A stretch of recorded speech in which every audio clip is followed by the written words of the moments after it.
મિત્રો, અમદાવાદમાં નરોડા પાટિયા પાસે એક બ્રિજ બની રહ્યો છે. એની કામગીરી ચાલી રહી છે છેલ્લા 3-3.5 વર્ષથી, જ્યાં સુધી મને આઈડિયા છે. અને એને લઈને તાજેતરમાં એક ન્યૂઝ પોર્ટલ કહી શકાય, એના ઉપર ખબર આવે છે. જે અમદાવાદમાં રહેતા હશે એમને નરોડા પાટિયાના બ્રિજ વિશે ખબર હશે. મારું પણ ત્યાંથી ઘણી બધી વખત નીકળવાનું થાય છે, એટલે મને પણ એના વિશે સંપૂર્ણ માહિતી છે. એ બ્રિજનો માહોલ, ત્યાંનો જે માહોલ છે, ત્યાં લોકો કેવી રીતે હેરાન પરેશાન થાય છે, ટ્રાફિકમાં ફસાય છે, ક્યાંક ને ક્યાંક આસપાસ રહેતા લોકો પ્રદૂષણથી પણ હેરાન પરેશાન હશે.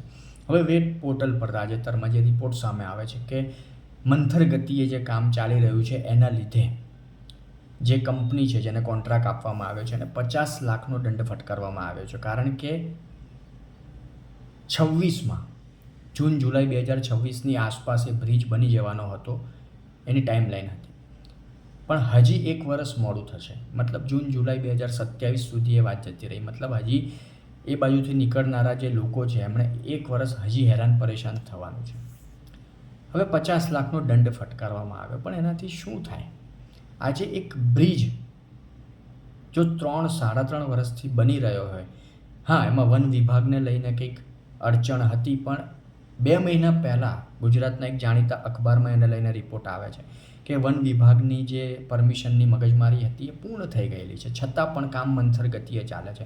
આ 2 મહિના પહેલાં એક ગુજરાતના જાણીતા અખબારમાં આવે છે.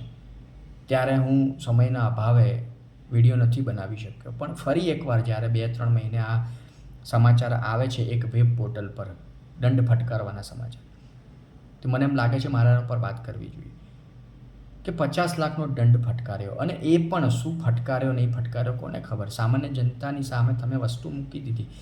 એક પ્રેસ નોટ તમે મીડિયાવાળાને કદાચ આપી દેતા હશો કે 50 લાખનો દંડ અમે ફટકાર્યો છે, મંથર ગતિએ કામ ચાલે છે.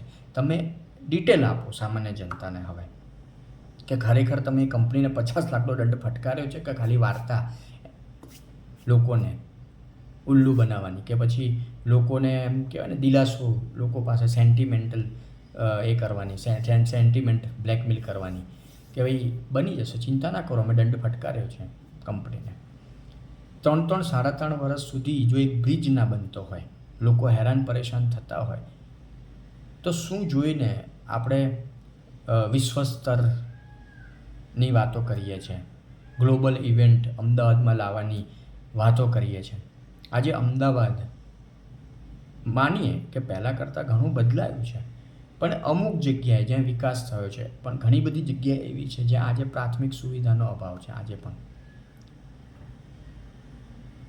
અને મોટી મોટી વાતો, મોટા મોટા બજેટો ફાળવવામાં આવે છે, વાતો કરવામાં આવે છે, બજેટો ફાળવવામાં આવે છે. શું મતલબ? અને નરોડા એરિયાની વાત નીકળી છે, નરોડા પાટિયાથી નરોડા એરિયાની વાત નીકળી છે, તો નરોડામાં જે ખારીકટ કેનાલ છે ત્યાં સુધી, સ્મશાન સુધી રસ્તો બની ગયો છે કમ્પ્લીટ. સારો બન્યો છે, આપણે તંત્રનો આભાર માનીએ બાબતથી કે સારો તમે રસ્તો ત્યાં બનાવી દીધો છે, લોકોને સારી સુવિધા ત્યાં મળી રહી છે.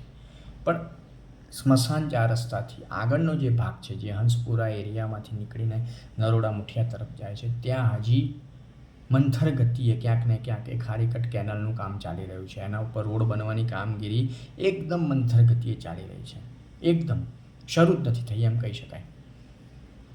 આજે જે પટ્ટો છે કેનાલનો, એ પટ્ટા પર આજે સારી એવી સંખ્યામાં કહી શકાય લોકો રહેવા આવ્યા છે, લોકો રહી રહ્યા છે.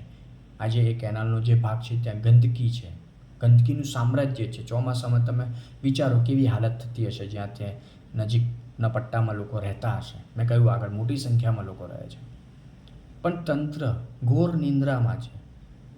મેં આગળ કહ્યું તે પ્રમાણે મોટી મોટી વાતો કરવામાં આવે છે, મોટા મોટા બજેટો ફાળવવામાં આવે છે, પણ તંત્ર ઘોર નિંદ્રામાં છે. એક બ્રિજ 3-3.5 વર્ષથી બની નથી રહ્યો. કેનાલનું કામ જે અટક્યું છે ત્યાંથી આગળ વધતું નથી.